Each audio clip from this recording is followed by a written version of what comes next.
Hello, everyone. Welcome to Lip Service, a podcast of our coming out stories. I am your host, Pam Myers, and I am here today with John Waako. John is coming to us from Oklahoma. Welcome, John. Thanks for joining. Oh, Pam, thank you so much for having me. I'm so excited. I'm excited about this conversation. Oh, Where in Yeah. Oklahoma or do you live? Okay, I live in Tulsa, Oklahoma. Okay. Yeah. I have been in Oklahoma, Tulsa for 23 years. Uh-huh. And yeah, I was born in Oklahoma. Okay. And so Tulsa, if you have to live in Oklahoma, Yeah. Tulsa is the place to be. Okay. Mm-hmm. We have a Democratic mayor. Oh, great. He's black and he's very supportive. So it's just a wonderful, it's Oh, getting to be a better place to live. Yes, yes, okay. yes, yes, yes, yes. Yeah, because you were well. First of all, and share with the audience um, Yes. the meaning behind your name, which is Oh, perfect. John is my government name that was given to me, and everybody gets a government name and a Christian name.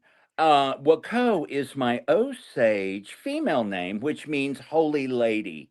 oh yeah, And so I wanted, when I started to transitioning as transgender female, I wanted a Osage female name. right. And one of my dear sisters who have passed on because of not being accepted as a transgender in Oklahoma, Mhm. she gave me her great grandmother's name, which was Waako Samoy, which means Holy Lady who travels. And so I use the Waako as if people, see me as female and have a hard time, I say, just call me Waako. Mhm. Just call me Waako. And then I have my old crony friends that call me John. I don't care. Like I was telling you, Pam, I don't care what you call me, just call me to eat. I Right. love to eat. And so so so come on, Yeah, yeah. call me, and in our language it's Humbux J, so it's like come and eat. Okay. Humbux J means come and eat. So yeah, Beautiful. yeah, yeah, Now, yeah. and John, I want to go back to what you said a Sure. moment ago about everybody gets an English name and a Christian A name. Christian name. Yes. As Native Americans, Okay. you are, because Christianity is so dominant. And my Mm. father was a minister, Oh, and okay. I'm an ordained minister because of my father. And Mm. that's a whole different, and we'll talk about that in the coming out story. But anyway, um, you're given a Christian name, a government name. And my government name is John Ferris Coka. But as a native, you want your native name. So I wanted a male name and a female name because being two-spirited, you can walk in both worlds. Right. And I walk in the male world and I walk in the female world Mhm. because we can. And so I wanted a female name. So my dear, dear sister, Josie Tallchief, she gave me her great grandmother's name, which is Waako Samoy, which means Holy Lady who travels. Got it. And so I know she gave it to me when we were out at the cemetery, laying flowers on her great grandmother's grave, and it was just such a moving experience. We both were crying and hugging and everything. And so I just love that name. And then my male name is Big my male name is Big Black Bear Makes the Tracks. Oh, Iwowaje Konje Matosawe. So anyway, it's that's my male Indian name. So I have a male and a female, and that's what two-spirited people had right. because we know both worlds. Right. And that's how we could help people. Mm. We were teachers, we were educators, we taught sexual health. We did all of that because we knew the world and we knew both genders. And Right. so I'm very proud. I'm very proud. Good. And but I felt female all my life. I have felt female all my life, Mhm. but because I was born with a penis. Mhm. When you got that penis, it's like, okay, you got to act like this, you got to be this, you got to do this. Right. And I'm glad, I think back, I try to keep things positive, even with what we're going through now. I Mhm. try to keep things positive, and I'm so glad I got to see the male world. I lived in the male world. I Mhm. started transitioning 3 years ago. Okay. And so I knew the male world for many, many years. And Mhm. I'm so glad. I'm so glad because I know that world and I know how that world functions. But what's so sad, Mm. because I was in prevention for years, beauty industry, and then I got into prevention. And the sad part about it is the number one group of people taking their life by suicide is the white men. Yeah, And that is so sad. That male world is so hurting that they that's are just taking their life. I know. Can you believe? I mean, it's really. like, yeah, absolutely. Number one group of people. And then Indian men are next. Mm. Mhm. But your black men, your Japanese men, your Asian men, because of that family unity group of people, it keeps them sane as much as they can. So that's why I got into prevention. I got into mental health. I went back and finished my degree in sociology and political science, and so because I wanted to know these people that are making rules for me Right. Right. and why. Yeah. Yes, yes, Yeah. Pam. And now That's why I'm saying, yeah, speaking of rules, I wanna sure, go back to the beginning of your yes, story. So tell yes. me, so you always felt Okay, female? I've always okay ever since I was little. There's a picture of me at 3 years old. I'm in my mother's dress, I'm in my mother's shawl, and I'm out in the backyard with American flag and a black rock doing like this. And in Oklahoma, you've got aunts that are like, that Oh. boy's touched. There's something wrong with that boy. Anyway, and so I was, but I was doing what felt natural as a 3-year-old. Right. But they made fun of me. And so when you're being made fun of and when your family is telling you that's you don't need to act like that. That's not normal. So Right. you start going inside and you start suppressing. And so I suppressed for so many years. Mm. But Pam, I knew who I was. Mhm. I knew who I was at 3 years old. And see, this is what when I was teaching in behavioral health, kids know, I tell parents, kids know who they are. You Absolutely. don't have to tell them. You don't have to show them. They know who they are. Right. And just let them be. Just give them love and food and nurturing. And so I knew who I was. My mom's mom, who was my favorite grandmother, she knew who I was. My Osage grandmother, she knew who I was. And she supported it as the best she could. Mhm. But my father, the minister, Mm. who struggled with his own sexuality and gender identity, was so hard on me, Mm. horribly hard, Mhm. made fun of me. I would doll up and look nice, and then he would go, "You're not going to a beauty pageant, are you?" Mm. Just cutting me, cutting me, cutting me. Right. And so I lived up to their expectations. I did whatever I could to please them. But Pam, when I went off to college at OU, University of Oklahoma, I met my first gay person. Ah.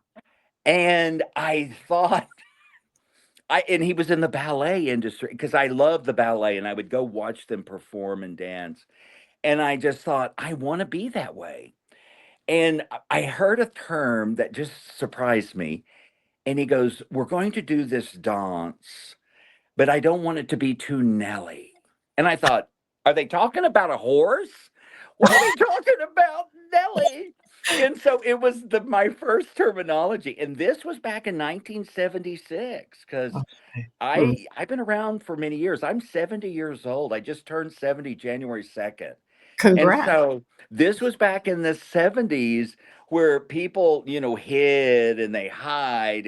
And so Yeah. he said, Nellie. So I was so excited about knowing that these are gay men. Yeah. And so when I went home, I snuck around, I dated. My mother was so hard on me. She would say things like, well, if your lifestyle is so great, why do you have to lie about it? Why Mm, do you have to sneak around about it? And she made a good point. I mean, I was like, because and I finally said, because I don't know what to do. I don't want to make you angry and I want to please you. uh, And she said, if you would just be yourself, if uh, you would just be yourself. So the first person I came out to was my mother. yeah. And and I've done studies on coming out because when I was in behavioral health, there was a lot of people that were coming out and we were trying to help them and stuff. But one of the main rules, Pam, do not come out in a moving car. And so I was with my mother going to my grandmother's for Christmas. Thank God I was driving. But all of a sudden, the conversation lulled. And I said, I want to share something with you because I have to. It's been building up inside of me and I can't stand it any longer. And I said, I'm gay. Mhm. And she said, we've known. Oh, wow. I wanted to throat punch her. It's like, you're just like, what? She goes, we've always known. And I'm like, what? And I said, why didn't you say something? Mm, And I tell parents this, if mhm. you sense it, all you need to say to your child is, I love you no matter what. I Right. love you no matter who you love. Right. But my mother, but you have to understand, Pam, and you know this probably, it's in the 70s. Right. The 70s was a very hard time. But I said, I am gay. And I said, please don't tell dad, because he was the minister. Mhm. And she said, your dad already knows. I said, oh God. I said, please protect me. She said, and I said, why is dad so mean to me? And she said this, and this is what's so funny because wives know. Mhm. And she said, the reason your dad is so hard on you is because you mirror his own and she said this, his own homosexual identity. Wow. I know. What did you It say cracked when my she face. It cracked. Well, I Yeah, had to pull over. I had to right. light a cigarette. I was smoking at the time. Anyway, and so I said, what? She said, he struggles. Your dad struggles. She goes, why do you think he went into the ministry? Why do you think he went into the ministry? Wow. He thought it was going to cure him. Wow. And so I thought, oh my God, oh my God. And so we had a really wonderful conversation. It was the best conversation. My mother was my best friend, and she made me her best friend because actually, when I went into therapy, she made me her surrogate husband.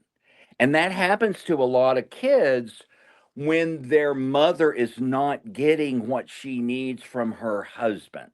Mhm.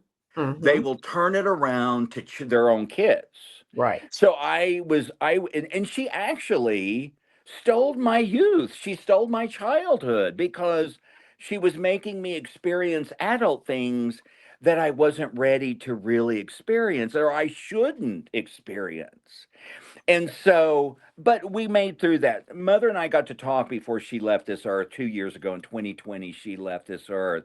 And it was a hard time for me. It was extremely hard time for me because she was my best friend. Mm, And so mother and I talked about that and she knew. And so things got better. And as I was around my mother, I became more and more out, okay. talking about boyfriends, talking about things like that. And so it came time to come out to my dad.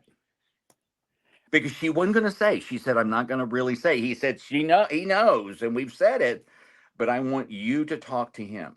Mhm. And so I was living in the University of Oklahoma, and my parents had pulled up their trailer from the lake, and that's where I was living. I lived in a modular for a while, and that's okay. And so anyway, I happened to, get up, and I'm very much, because I do sexual health when I was doing behavioral health, and loving your prostate is essential.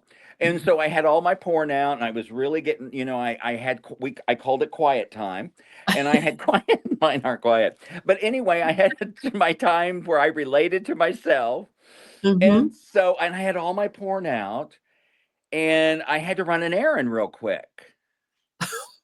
And so I left the trailer. I went to go to the grocery store, and I came back. And when I came around C Street, I can remember this like it was yesterday. My dad's truck was right in front of the trailer. Oh my gosh. I know, girl. I almost took off. I almost put the pedal to the metal and went out of there. And I thought, no, I'm going to face this. I need to face this. I'm tired of hiding. I'm tired of pretending. Mhm. I'm tired of not being myself. It's Mhm. exhausting. Right. It's exhausting. So if I'd have had a shot, I would have done it. But anyway, I got myself together, and I went up to the trailer, and I opened. He had a key. My dad had a key to Okay. my trailer. And my parents. That's one thing I tell my parents in the spirit world: work on your boundaries. Right. You need to respect other people's boundaries, and my dad didn't, Mhm. because in his own perverted mind, I think, he was wanting to catch stuff. You know what I'm saying? And that's what he suffered with. So I, I knocked on the door to let him know I was coming. Hello. And so I knocked on the door, and I walked in, and I was so scared, and he hugged me, and, "Oh, it's so good to see you." Oh, And wow. so I sat down, and Pam, I'm going, "Where are those damn books?" And he had gathered them up, put them in a pile, and set them next to the chair I was sitting in. Okay. And I thought, "Oh God, he's seen them. He knows what they are." Mhm. And then he goes, "Well, let's go eat. I'm kind of hungry." I said, "Okay, okay, let's do that." So we went to eat, and I was sitting there, and I said, "I can't handle this any longer. I have got to say something." And I said, "Dad, I'm sure you know by what you found who I am." And he said, "Yes, I found them." And I said, "Well, I'm gay." And he said, "We've known that." And I hate when parents do that. We've known it. Mhm. And so I said, "Well, you found the board." And he goes, "Well, to each their own. It's not my cup of tea, but to each their own. Okay, Oh, let's get dessert." So, it was wow. it was just wild. I never expected, sometimes we fear the worst, and that's okay to fear the worst, but generally 9 times out of 10, it's not as bad as we think it's going to be. Right. Especially if you face it in a loving way. I was tired. I was really, and when I got into therapy, and that was the best thing I could have ever done. Getting in when I moved to Dallas, because I was transferred to Dallas, because I was a national cosmetic and skincare person and a Okay. makeup artist. So for Matrix. And so I went to Dallas, and that's where I found my therapist. Mm. And she was tremendous. Mhm. Absolutely the best thing I could have ever found, because she made me understand why people act the way they do and what I was going through at the Mhm. time as a gay person. Right. And everything I was going through, was normal. We Mhm. need to do these things. We need to be aware of these things. And she really taught me a lot. But what she did more than ever, Pam, is she helped me understand and heal from the abuse parents do to kids that are not even aware they're doing it. Right. Mhm. Not even aware they're doing it. And Mhm. that really helped me tremendously. And I remember after several sessions, after 2 years of therapy with her, which helped me. So, and I was living in Dallas at the time, really helped me. And she said, and I was going back for Christmas. I always, and see, that's another thing that gay people have to do a lot of times because we don't have a spouse.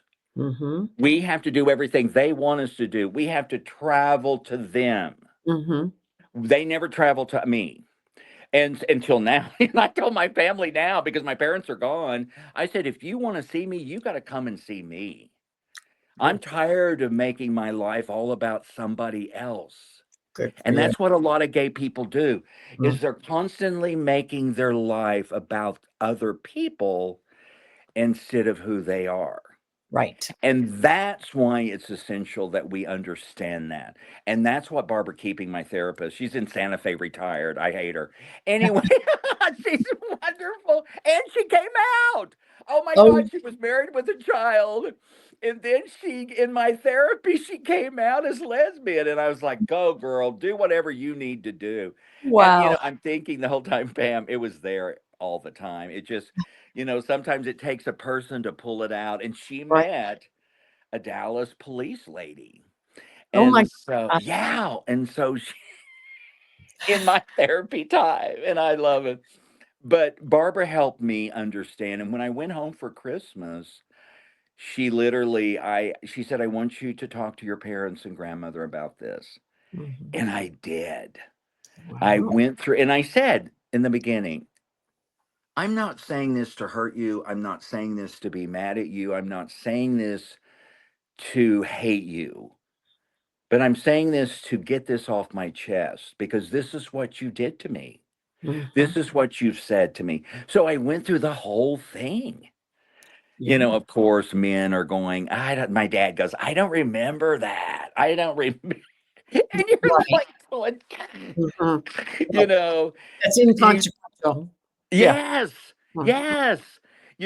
Because this is what they did. My grandmother's over there crying because she loved me. She knew who I was. She knew who I was before I was born. And so, those Indian women, they know who you are. And Mhm. so I shared with them, and it was the best thing I could have ever done.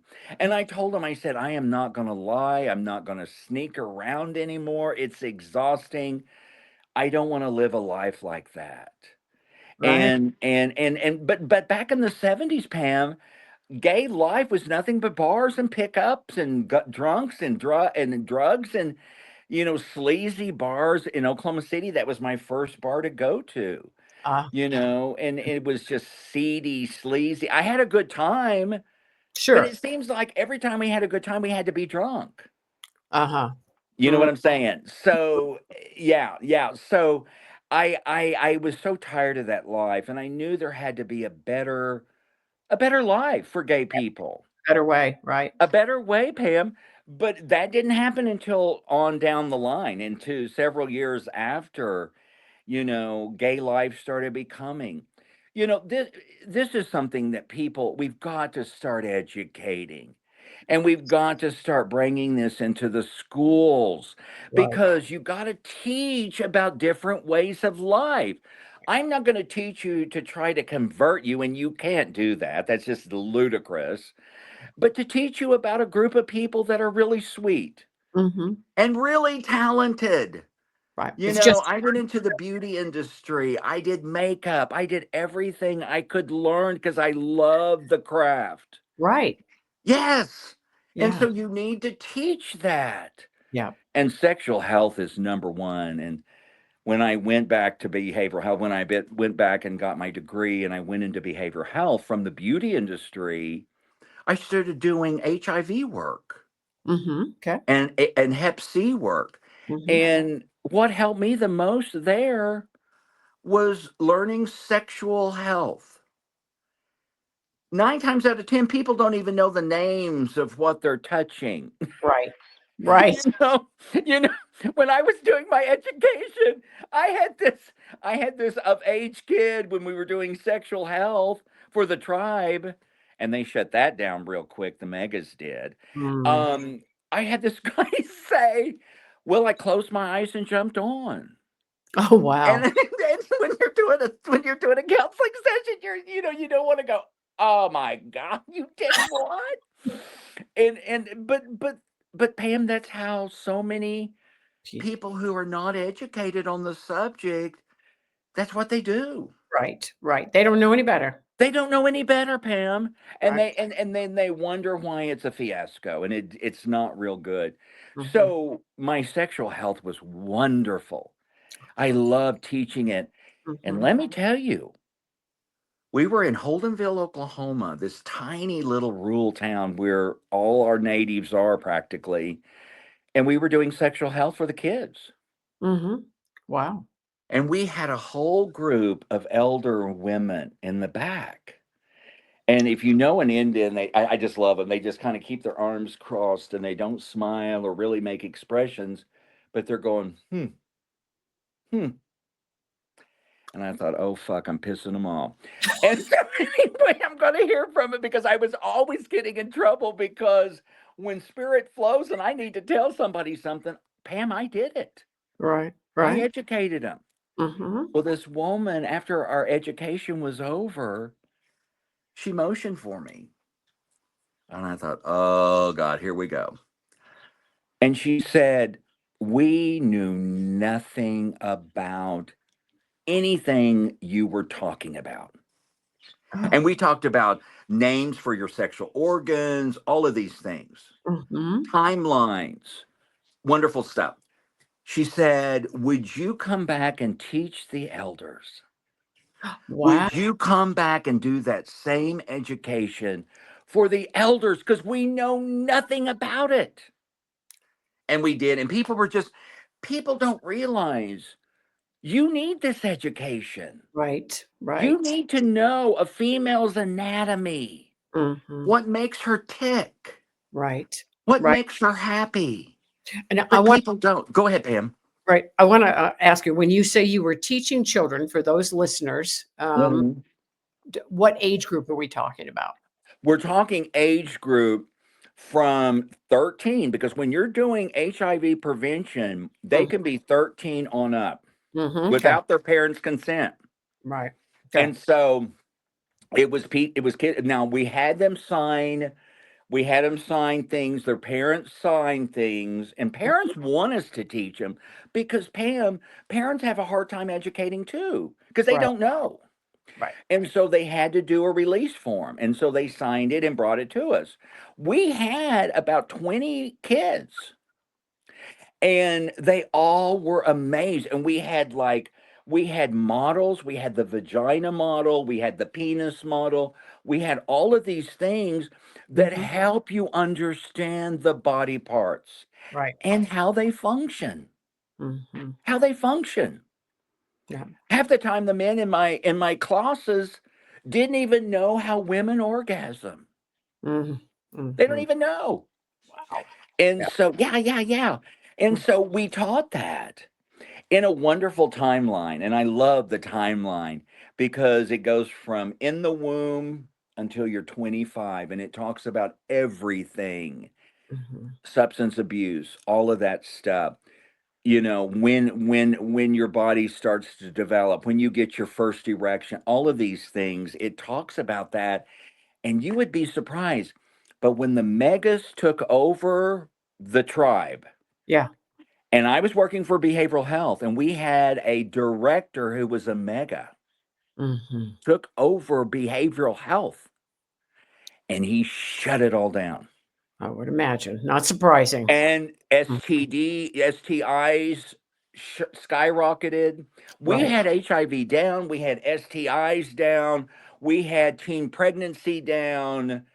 And Mm. now Oklahoma, I haven't checked lately because I'm not in the industry anymore. I had to retire to heal from the abuse. That we were number one at one time for unplanned pregnancies in Oklahoma. Wow. And so yeah, and so that's what we were dealing with. Mhm. And I love Oklahoma and I try to help. And that's why I stay here. You know, people keep saying, why don't you just leave? And I said, no, because this is my town. This is my home. Right. Mhm. And Right. it's going to get better. Mhm. And I'm going to, if I have to be a mean man transgender woman, I'm going to get my whip and I'm going to make y'all learn, How how but is yeah, go how ahead. is how is life for you now? I mean, so your Well, family I was think, yeah, how well, I left I had to leave the tribe because when the mega guy took over, I was being followed. They were trying to trip me up. They were trying to get me fired. They were oh, trying everything to get rid of me. Everything to get rid because I'm open and out. mhm, And I literally am not going to hide, but I am very reverent about it. I don't throw it in your face. mhm, My clients love me. I was always getting great reviews and everything.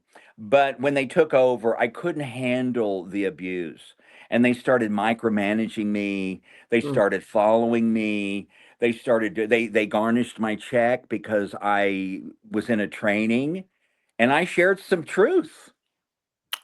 mm, And it was OSU doctors. I was teaching about behavioral health and I was teaching about sexual all of that stuff. right, And there was one mega Christian in there that didn't like what I was saying and had me reported and they wrote me up and they garnished my check and my it god, just it got Pam, it got to the point that they just started abusing me. And I couldn't handle I almost had a breakdown. I was thinking about taking my life I can't because imagine. I didn't want to have to go through this. Right, right. Yeah, I shouldn't have to. No, you shouldn't have to, that's horrible. No, it was horrible. Yes. And so anyway, I find thank God working in the beauty industry put enough money in my social security that I could retire um comfortably so I could heal. Right. And that's where I am. And this has been 2 years now.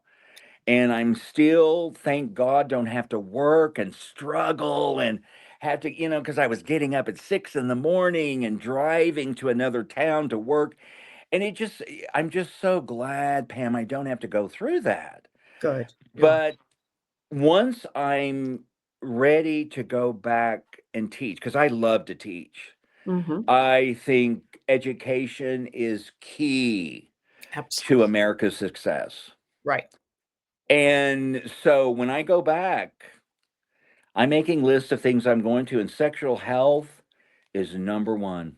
It's number one Good for you. because when you were born a sexual being and you have to suppress it and you have to hide it and you have to not like it and all of that, it takes a toll. It It takes a toll on your psyche. Yes, does, yes, absolutely. yes, absolutely. Mm, And it'll mess you up. right. It'll mess you up. Yep, it And wears you down. I know. I know. I know. Excuse me. Oh God, that's Now, you've also yes. had a great experience, what, a year or 2 ago when you were on We're Here, the Oh yes, HBO yes, yes, yes, yes, yes, TV yes, yes. series Oh, that I love, oh, I'd yeah. love to share that. Yes, Pam, I'd love to share that. Last year around September, end of August, September, I got a text from a casting director from We're Here. Mhm, HBO, We're Here, Max, We're Here. And I thought, okay, this is a joke. Well, my mother's name is Anne, and okay. the lady who sent the text, her name was Anne, and my mother's in the spirit world, watching out for me. And so I looked her up, I texted her back, I watched We're Here. There was her name on the end of the show. And she said, I would like to talk to you because we want to hear your queer story because we're coming to Oklahoma. We're coming to Tennessee and we're coming to Oklahoma. And I said, sure, I'd be glad to. So my phone call turned into a Zoom call, turned into a in person. And I was chosen to be filmed. They were with me a month at my home. And they had so many producers and so many things. But Pam, I was so glad that I got to share my story And they Right. got to see where I live. They got to see my collection.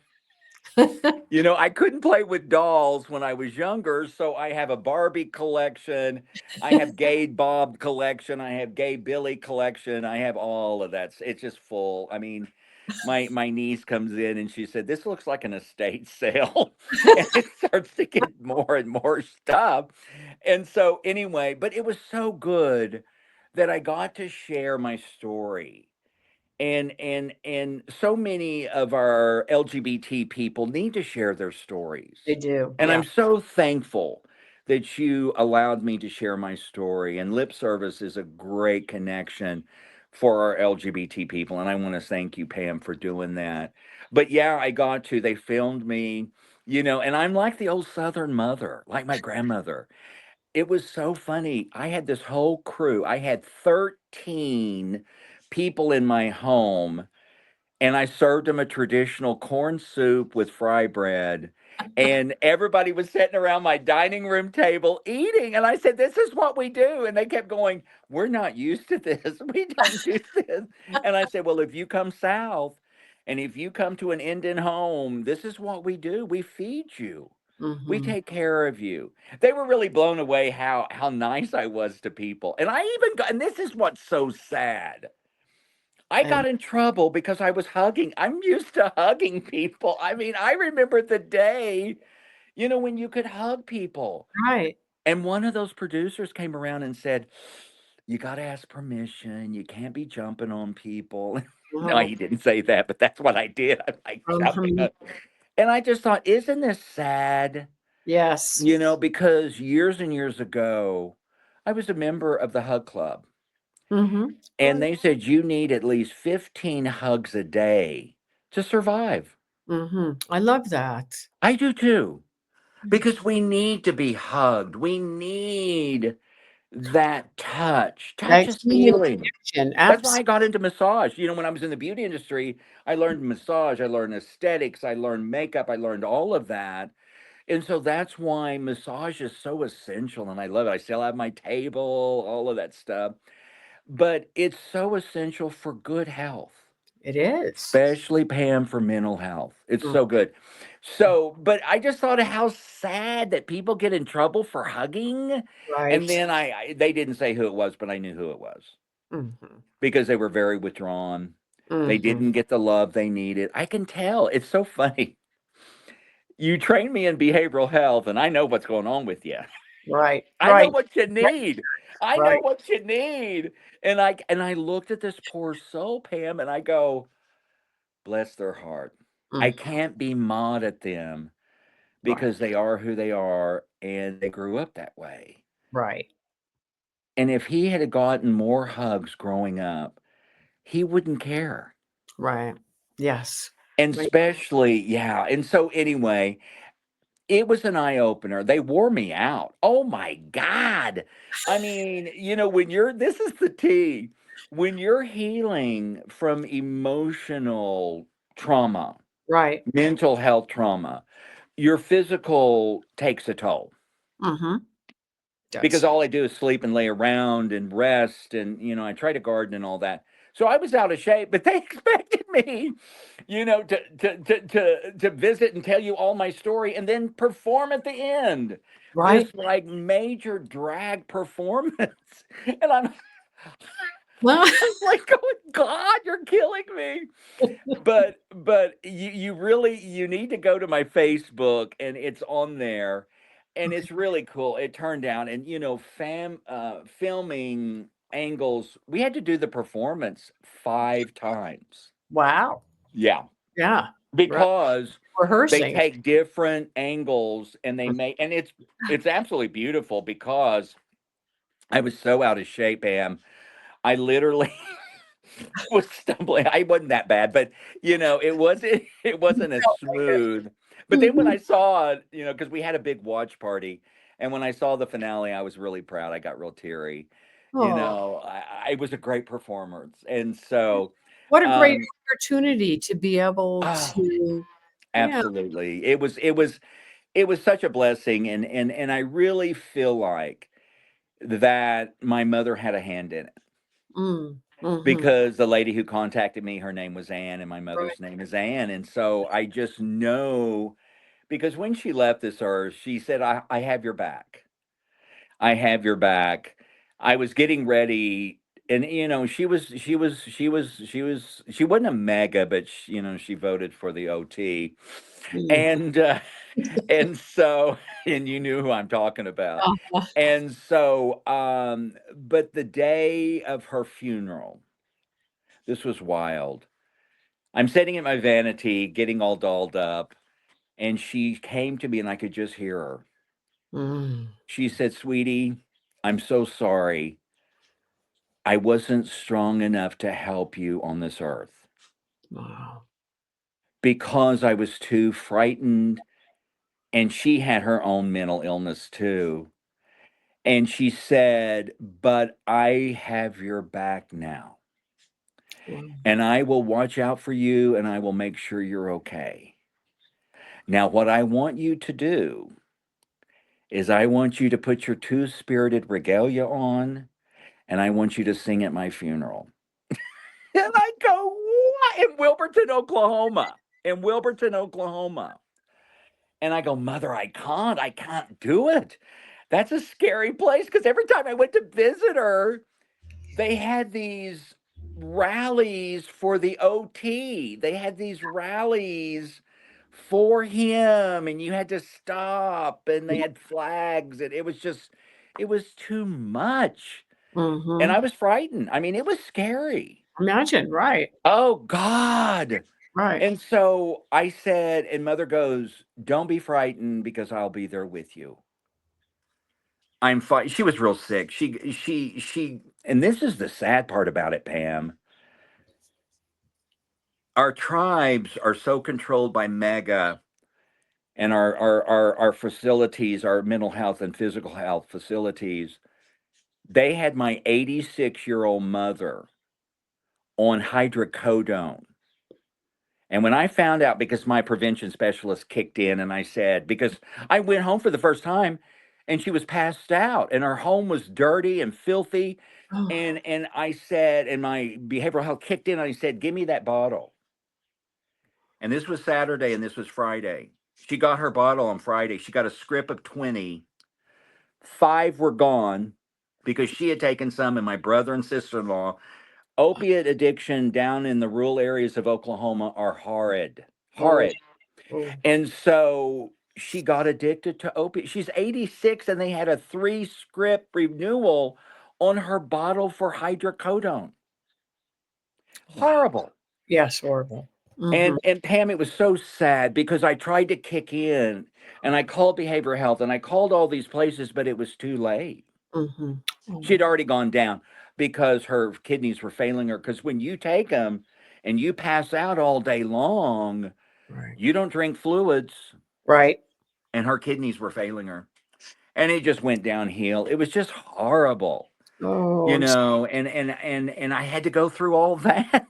It's just like, I mean, yeah, I deserve some time off, and I'm so right. thankful I get to. And I'm so thankful I get to share because I'm just, I only have 2 little birds, and I live by myself.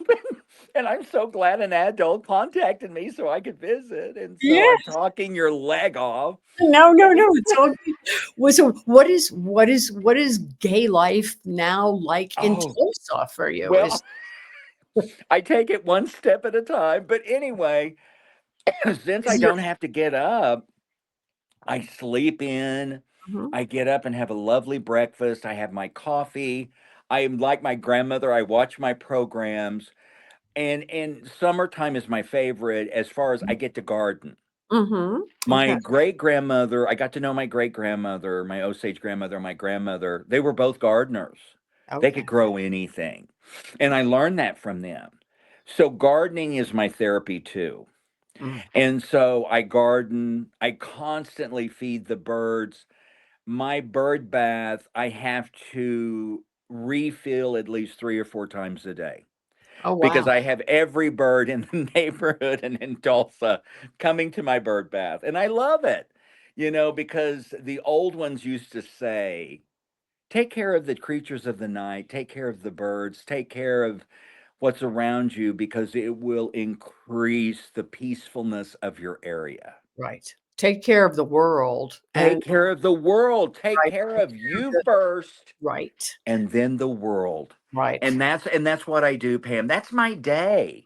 You Mhm. know, I once a week I go to the grocery store and get provisions and stuff. And then I found out Walmart delivers. And I didn't leave the house for 2 weeks. And I was just like going, I'm shocked. It's so nice not to have to struggle Right, to make a living. right. Yes, And we right. shouldn't have to struggle to make a living. Yeah. Life is hard sometimes. It can be because people who are making decisions for us, Pam, and you know who that is, Yeah, politicians, right, are making horrible rules for us. right. Life is very challenging right They now. make it easy for them, but they make it hard for us. I agree. And that's going to stop. It will. Because let me share with you, Mhm. I have my parents in the spirit world, and they're giving me little food for thought. Mhm. And the first thing that my dad said, oh my God, you're going to love this. When my dad came to me in a dream the first time, he's been Mhm. gone 6 years, he was so mad. Mhm. He was tapping his foot and he goes, John, I got to share something with you. I go, Dad, it's so good to see you. But he was mad. I go, oh God, here we go. You know, because he died, he got dementia and he got real angry and it was awful because he had horrible temper. And so I thought, oh God, I don't want this in my dream. Mhm. And he said, I gave my life to Christianity and it was all made up. Wow. All made up to keep people under submission and to take their money. That's it.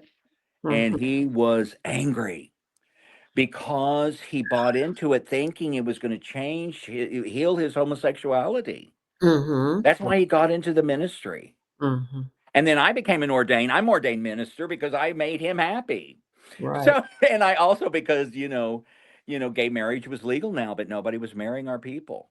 Mhm. And so, yeah, he was angry.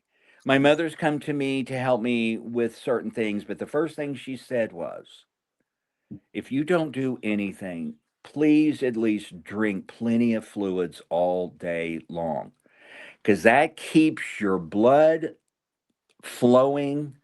It keeps the salt from settling and it keeps all of the things that could pile up and cause stroke and cause all things like that, flushing it out, Right. Right. flushing it out. Mhm. So I'm drinking I have a filter system and I drink several of these a day. And Good. it's made a huge difference. And she's told me what kind of vitamin. My mother's helping me now more than ever. Now I'm telling her to bring in some money because I mean I'm good, I'm happy, I'm not struggling, but I would like a little more because I want to do so much more. More. Yeah. I want to do so much more. Mhm. I think our LGBT people need to start gathering because number is power. Right. And we need to start educating. We need to start helping. We need to start doing all kinds of stuff. Supporting each other in Thank you. way to support each other. Right. Ah, preach it, Right. girl. Yep. Preach it. Preach it. And so that's why I really want to do that. And I will do that because Mother promised me. She would say, I'm going to help you. So she's learning how to do it. Yeah. Yeah. And I told her, first of all, in the spirit world, and because you have free will in the spirit world, Right. I said, take care of what you needed because you had mental illness. You had a lot of problems and you need to take care of that, mother. Once you feel healthy enough, then I want you to start helping me even more. And dad too. Mhm. Because dad loved me. I, but but what happened was he goes, the reason I got so mad at you is because every time I was around you, you had this big mirror in front of you shining it about him because everything that I was, He was, but he hated it so much. Right, right. He didn't want to admit it, and No, that is no, so no, no. yeah. He didn't want to admit it. He didn't want to face it. He didn't want to say, and that's the problem with so many men right now. Yep. Yeah. And there's nothing wrong if you could educate. I can't tell you how many times I've educated adults when I was doing trainings that people go, wow, if I only had known that, I wouldn't have reacted so terribly. Exactly. It's everything so much stems from Oh, education is essential, Pam. Education is essential. And John, so, yes, thank go ahead. thank you so much for Oh, I being know. I mean, I'm I'm talking to you, cut me so much off. for I being mean, a I could talk for hours. no, thank you. Your story you've Oh, been a thank you. joy Uh, to speak with, and I'm glad you're living your best life right now. That's very Thank exciting. you. Thank Yeah. you. I appreciate that, Pam. I really appreciate it. And again, I want to thank you for allowing me to share on your podcast because I thoroughly enjoyed. I've never been on a podcast Oh, and well, I've always wanted to be on one. And I'm so glad I got to. And I want to thank you so much. And if you ever want me again, I'm open and receptive. awesome. Thank you. Thank you You're for so taking the welcome. time. I appreciate your time. You're so welcome. You're And so welcome. for those of you out there that are listening to this podcast, if you're in a space, Hmm. don't Hmm. feel safe, or you don't know how to connect with someone in Hmm. the community, you can reach out to us through our Yes. website, lipservice.media, and we will find you a support system. So thank Yes. you so much. Thanks for listening to these stories. All Thank you, John. right. Thank you, darling. Bye bye. See you soon. Bye.